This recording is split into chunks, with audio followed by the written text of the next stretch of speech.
Assalamualaikum warahmatullahi wabarakatuh. Halo semuanya, kembali lagi dengan saya Yunan Husniansyah. Di sini kita sudah sampai ke bab berikutnya, yaitu ada failover and load balance ya teman-teman.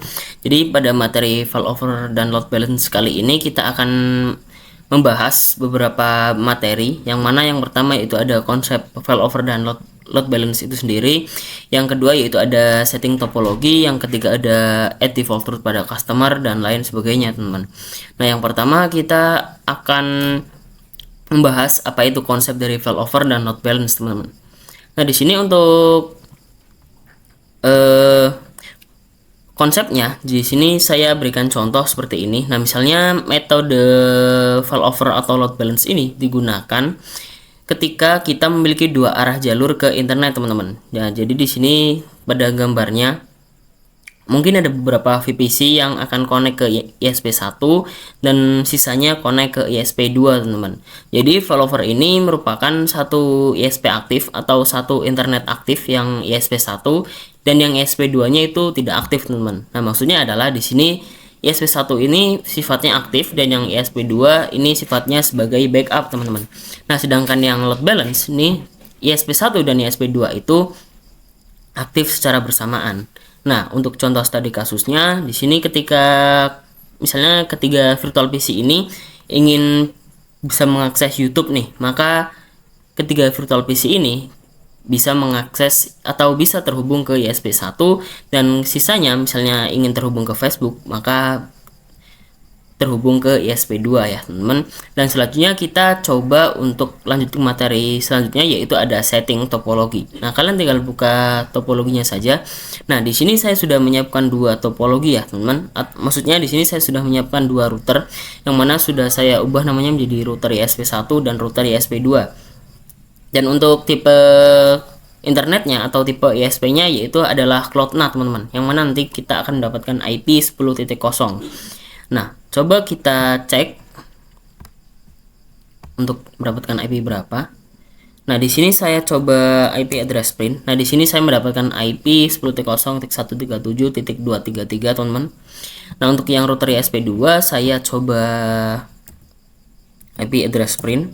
Nah, di sini saya juga sudah mendapatkan IP secara dynamic ya teman-teman. Jika kalian belum mendapatkan IP dari ISP-nya, kalian bisa tambahkan secara statik. Nah, di sini saya akan coba untuk ping 888, apakah bisa? Oke, bisa ya teman-teman. Nah, selanjutnya kita akan coba untuk menambahkan sebuah router baru teman-teman. Nah, itu saya akan sebut sebagai router customer. Nanti router tersebut akan terhubung ke router ISP1 dan router ISP2 teman-teman. Untuk penambahan node-nya atau router OS-nya saya skip aja ya. Oke teman-teman, di sini saya sudah menambahkan sebuah router ya, yang saya beri nama router customer, dan router ini terhubung ke router ISP1 dan router ISP2 teman-teman. Nah, nanti kita akan coba untuk addressing pada Ether 2 router ISP1 dan Ether 2 router ISP2 teman-teman. Nah, kalian tinggal buka winbox-nya saja. Nah, misalnya saya di sini akan masuk ke IP lalu ke addresses ya. Di sini saya akan coba tambahkan IP untuk router ISP1 yang interface Ether 2 teman-teman.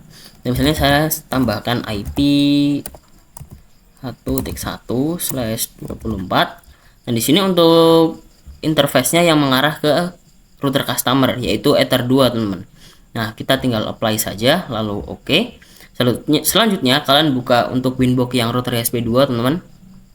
Lalu kalian addressing juga pada bagian Ether 2 yang mengarah ke router customer. Nah, misalnya di sini untuk router ISP2 Ether 2 saya akan coba menambahkan IP 16.1.1/24. Nah, di sini saya coba interface-nya Ether 2 yang mengarah ke router customer. Nah, oke, di sini untuk selanjutnya kita coba untuk cek IP neighbor-nya, teman-teman. Nah, misalnya di sini saya akan coba cek IP neighbor-nya. Di sini saya coba IP neighbor print. Nah, di sini sudah ada ya, namun di sini hanya yang ke Ether 1. Kita coba cek di Ether 2-nya, teman-teman. Di sini sudah muncul ya untuk IP router customer yang atau IP router ESP2 yang Ether 2 teman-teman 172.16.1.1. Nah, untuk selanjutnya kalian tinggal bisa menambahkan IP untuk interface Ether 1 router customer dan interface Ether 2 router customer, teman-teman. Di sini kita coba menambahkannya secara statik saja ya. Di sini saya misalnya IP address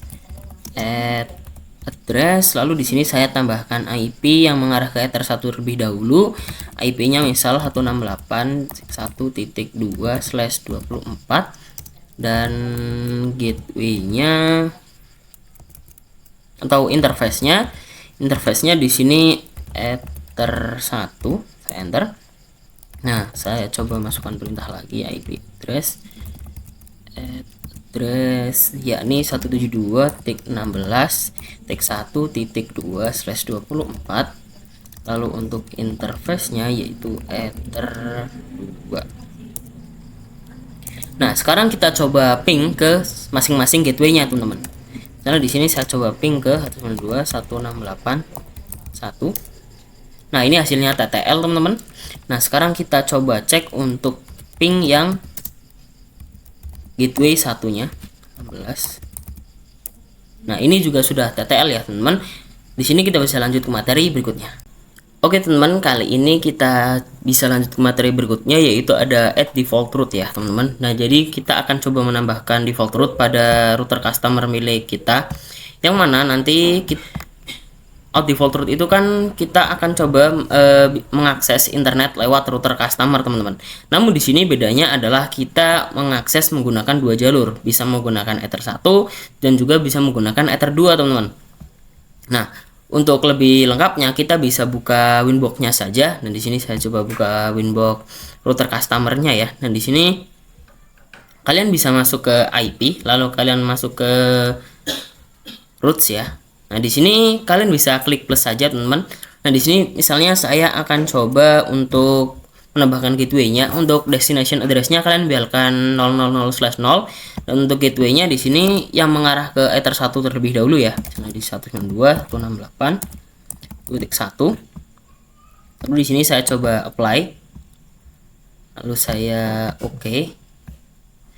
Nah, di sini kalian bisa klik plus lagi untuk menambahkan gateway yang di Ether 2, teman-teman. Yakni gateway-nya adalah 172.16.1.1. Kita coba apply.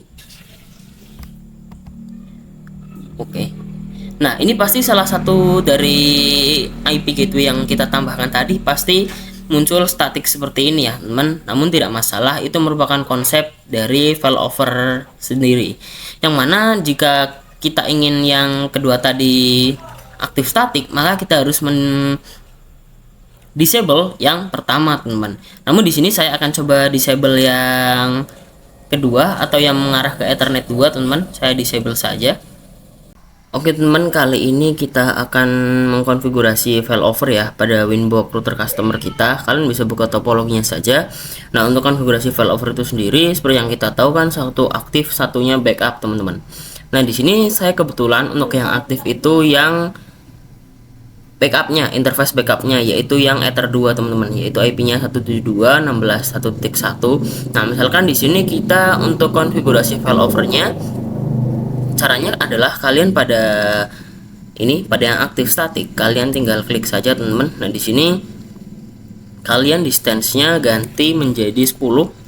Nah, di sini saya apply, saya oke. Nah, ini pasti berpindah ke interface aktifnya, teman-teman, atau interface utamanya, yakni yang Ether 1, teman-teman. Nah, apa jadinya ketika saya coba untuk ganti lagi pada interface Ether 1-nya? Di sini saya ubah menjadi 20, misal. Saya ubah menjadi 20, saya apply, lalu saya oke. Nah, ini pasti kembali lagi ke interface backupnya atau yang Ether 2 ya, teman-teman. Sama halnya ketika saya coba untuk mendisablekan yang interface backupnya, ini saya coba disablekan, teman-teman. Nah, ini pasti akan berpindah ke interface utamanya yaitu yang Ether 1, teman-teman. Mungkin itu saja, kita lanjut ke materi berikutnya.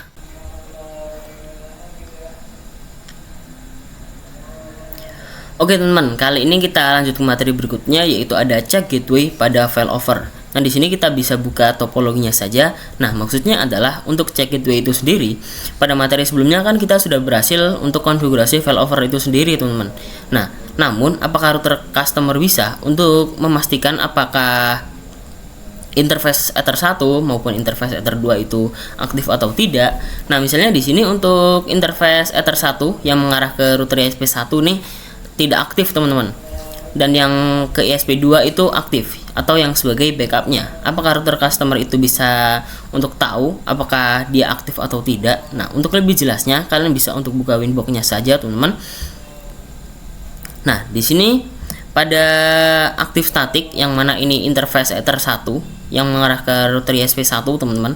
Nah, kalian bisa klik saja, teman-teman, seperti ini. Lalu kalian untuk cek gateway, ini kan ada cek gateway nih. Saya coba besarkan saja. Nah, di sini kan ada cek gateway. Kalian bisa untuk buka saja. Nah, di sini ada menu ping dan ERP, teman-teman. Nah, di sini ping ini merupakan untuk bisa cek apakah interface tersebut aktif selama 10 detik sekali. Nah, di sini kita bisa pilih. Lalu kita coba apply, lalu oke. Nah, jika sudah, kita tinggal masuk ke dalam router ESP1 dan kita coba disablekan yang mengarah ke router customer ya, teman-teman. Kita coba disablekan sebentar. Oke, jika sudah, kita kembali lagi ke sini. Oke. Nah, di sini pasti jika kita sudah mendisable pada router ESP1 yang mengarah ke router customer, ini pasti akan berpindah ke Ether 2 atau sebagai backupnya yang mana itu merupakan router ESP2, teman-teman. Nah, misalkan kita kembalikan lagi nih. Misalnya kan kita kembalikan lagi. Misalnya di sini kita ganti menjadi kosongkan saja, kita coba kosongkan saja. Seperti ini, kita coba apply lagi, teman. Lalu oke. Nah, ini pasti akan berpindah lagi ke interface Ether 1 yang merupakan interface aktifnya, teman-teman. Dan sedangkan yang backupnya itu pasti akan disable lagi. Ini itu saja, kita lanjut ke materi berikutnya. Oke, teman-teman, di sini kita lanjut ke materi berikutnya, yaitu ada konfigurasi load balance ACMP ya, teman-teman. Dan di sini kita bisa buka topologinya. Nah, di sini kan untuk yang sebelumnya yaitu yang failover, di sini kan kedua interface-nya atau kedua router ESP ini kan satu aktif, satunya sebagai backup nih, teman-teman. Nah, sedangkan yang load balance ini kedua router ini aktif secara bersamaan ataupun interface antara Ether 2 yang milik router ESP1, Ether 2 yang milik router ESP2 itu aktif secara bersamaan, teman-teman. Nah, di sini kalian bisa buka untuk yang Winbox router customer. Di sini saya coba untuk hapus saja ya. Di sini saya coba hapus yang ini juga. Dan untuk caranya, untuk konfigurasi load balance, kalian bisa klik plus. Di sini saya coba untuk full size saja. Dan di sini saya untuk gateway-nya saya berikan 192.168.1.1. Nah, di sini kita tambahkan lagi ya, teman-teman. Nah, di sini jadi kita menambahkan dua gateway sekaligus. 15.1.1. Nah, jika sudah seperti ini, kalian bisa apply. Lalu oke. Nah, di sini sudah aktif statik. Nah, sekarang kalian coba buka untuk di new terminalnya. Nah, saya coba IP root. Sebentar, IP root print. Nah, di sini sudah keluar parameter aktif statik 000/0. Teman, kali ini kita lanjut ke materi berikutnya, yaitu ada add default root pada router customer ya, teman. Nah, yang pertama-tama kalian harus pastikan router customer milik kalian ini bisa untuk ping ke 888 ya, teman. Atau misalkan di sini saya coba untuk IP root print terlebih dahulu. IP root print. Nah, di sini pastikan harus ada aktif statik 000/0 ya, teman. Di sini kalian bisa untuk coba ping 888 saja langsung. Oke, di sini saya berhasil untuk ping 88-nya, teman-teman. Nah, sekarang kalian bisa coba untuk masuk ke router customer-nya, teman, atau Winbox router customer-nya. Di sini saya coba masuk. Nah, kalian pada menu bridge. Oke. Kan pada menu bridge kalian bisa tambahkan nama ya. Misalnya di sini kan saya tambahkan nama bridge 1 nih. Ini untuk menggabungkan kedua interface Ether 4 dan Ether 3 teman-teman.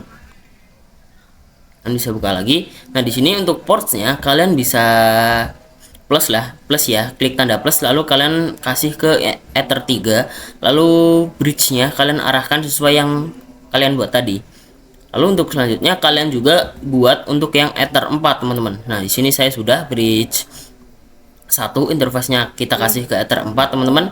Nah, di sini lalu kita masuk ke menu IP lalu ke addresses. Nah, di sini kalian bisa klik tanda plus lalu kalian bisa berikan untuk IP yang akan kita gunakan pada VPC 1 dan 2 teman-teman.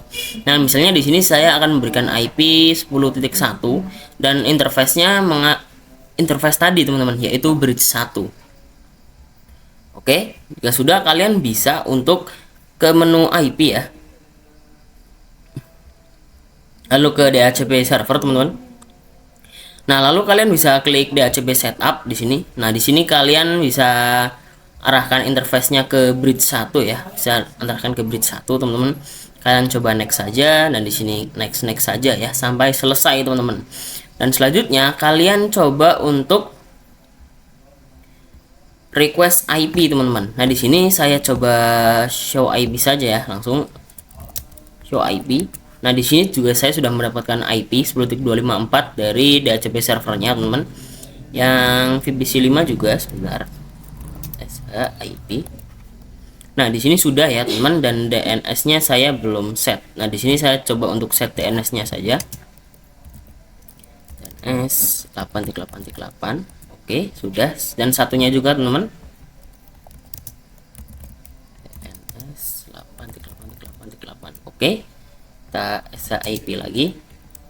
Nah, di sini sudah tertambahkan ya. Nah, sekarang kalian sebelum kita melakukan ping ke Google, kalian perlu untuk mengubah pada firewallnya terlebih dahulu, teman. Kalian masuk ke IP lalu ke firewall. Di sini kalian bisa pilih yang NAT, teman-teman. Nah, di sini kalian berikan dua rule ya. Yang pertama itu kalian berikan rule untuk yang Ether 1, out interface Ether 1 dan chainnya source NAT. Kan actionnya kalian bisa pilih yang masquerade, teman-teman. Nah, jika sudah kalian juga buat lagi rule barunya, klik tanda plus. Lalu di sini kalian berikan chain source NAT dan out interface-nya adalah Ether 2, teman-teman. Actionnya sama, yaitu masquerade ya. Nah, jika sudah kalian bisa untuk ping saja melalui VPC-nya. Apakah bisa? Nah, misalnya di sini saya coba ping 888.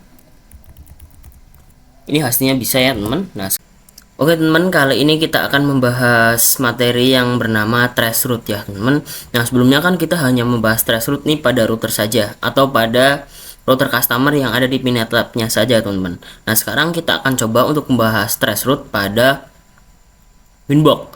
Nah, di sini untuk menu traceroute pada Winbox kalian bisa masuk ke tools ya. Kalian bisa masuk ke tools, lalu di sini kalian ke bawah ada traceroute teman-teman.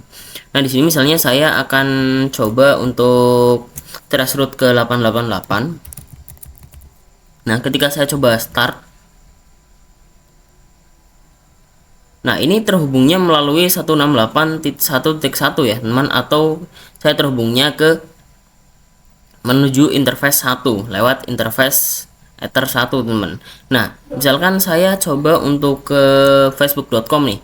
Nah, kita perlu untuk mengetahui IP dari Facebooknya dulu. Nah, di sini untuk cara mengetahui IP dari Facebook, kan bisa masuk ke command prompt. Nah, di sini untuk perintahnya kalian nslookup facebook.com seperti ini teman-teman, kita enter. Nah, IP-nya di sini untuk IP address Facebook-nya kita mendapatkan 57.144.100.1 teman-teman. Oke teman-teman, kali ini kita lanjut ke materi berikutnya, yaitu di sini saya akan coba traceroute ya teman-teman. Atau di sini saya akan coba traceroute melalui domain facebook.com. Nah, kalian bisa buka command prompt lalu kalian bisa run as administrator.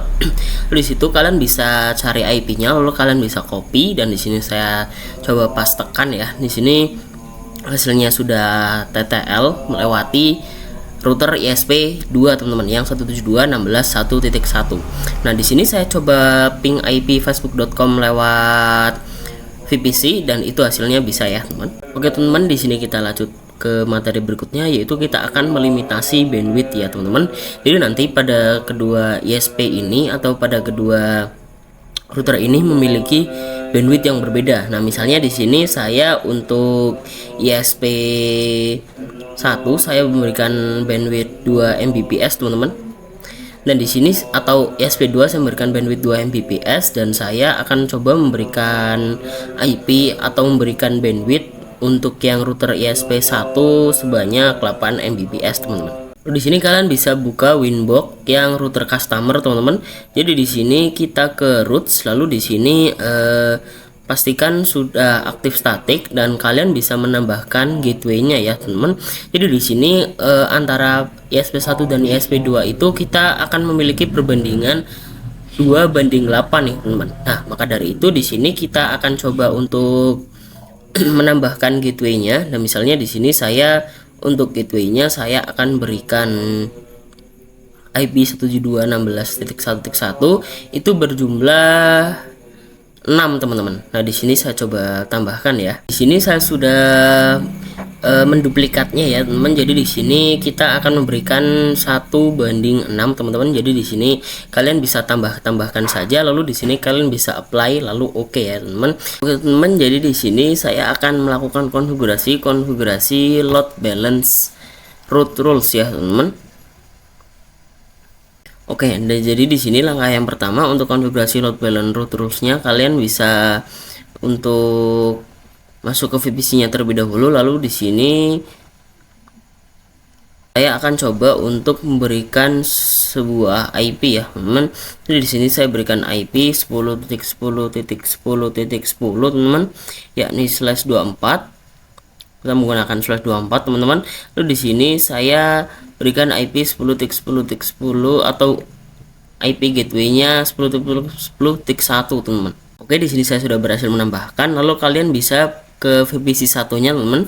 Jadi di sini saya akan ke VPC satunya, lalu saya akan berikan IP 10.10.10.11 atau 10.10.10.11/24 teman-teman. Dan gateway-nya sama, yaitu 10.10.10.1 teman-teman. Di sini sudah berhasil. Lalu di sini kita coba show IP ya teman-teman. Jadi di sini kita belum menambahkan IP DNS-nya teman-teman. Lalu kita bisa tambahkan IP DNS.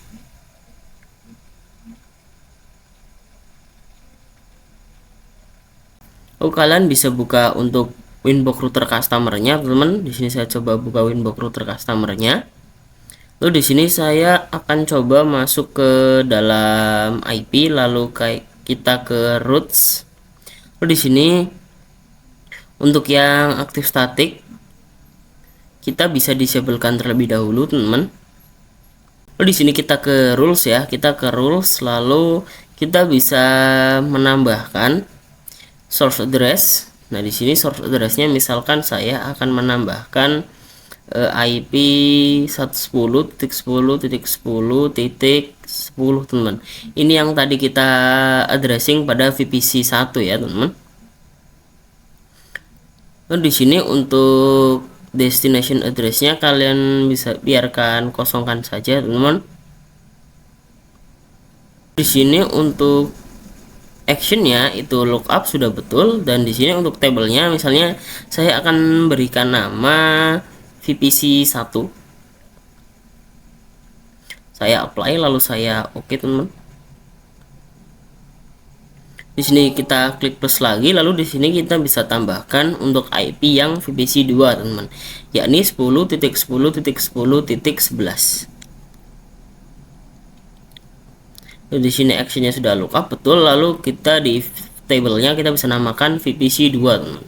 Kita apply lalu kita oke. Nah, untuk bagian routes kita bisa klik plus ya teman-teman. Lalu pada bagian destination address kalian biarkan kosongkan saja teman-teman. Lalu pada bagian gateway kita isikan gateway IP-nya 192.168.1.2 teman-teman, atau 1.1 ya, maaf. Di sini untuk routing mark-nya kalian bisa pilih yang VPC 1 teman-teman. Lalu kalian bisa apply lalu oke ya. Di sini lalu kalian bisa tambahkan lagi untuk yang VPC 2, lalu di sini kalian bisa berikan IP gateway yang di sini yang mengarah ke router ISP2 teman-teman. Saya berikan IP 172.16.1.1 ya teman-teman. Nah di sini untuk routing marknya kalian bisa pilih yang VPC 2. Nah di sini saya coba apply lalu oke. Kita bisa ke topologinya, lalu di sini kita coba untuk ping 888 teman-teman.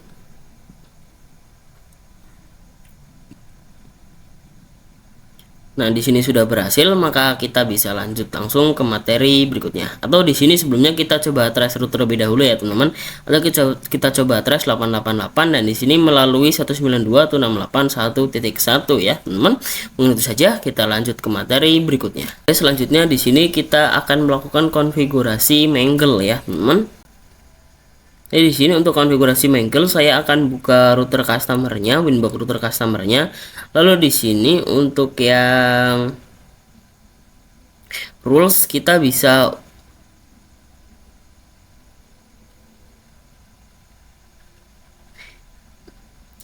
untuk disablekan sebelumnya ya teman, atau bisa kita hapus saja untuk rules yang sebelumnya kita pada konfigurasi load balance. Lalu di sini kita bisa hapus yang aktif static 000/0 yang sebelumnya kita disable teman-teman. Nah di sini kita bisa hapus. Nah di sini kalian bisa bebas ya mau hapus yang 172 maupun yang 192. Nah di sini kita ke firewall, lalu di sini kita ke bagian teman-teman, di sini kita ke bagian Mangle. Lalu di sini kalian bisa klik plus, lalu di sini untuk chainnya itu biarkan pre-routing teman-teman. Lalu di sini untuk source addressnya di sini saya akan coba tambahkan IP 10.10.10.10 teman-teman. Actionnya di sini kalian bisa pilih yang mark routing ya teman-teman untuk actionnya. Lalu di sini kita coba atau di sini untuk new routing marknya di sini kita akan coba tambahkan Mangle strip ISP1 misal teman-teman.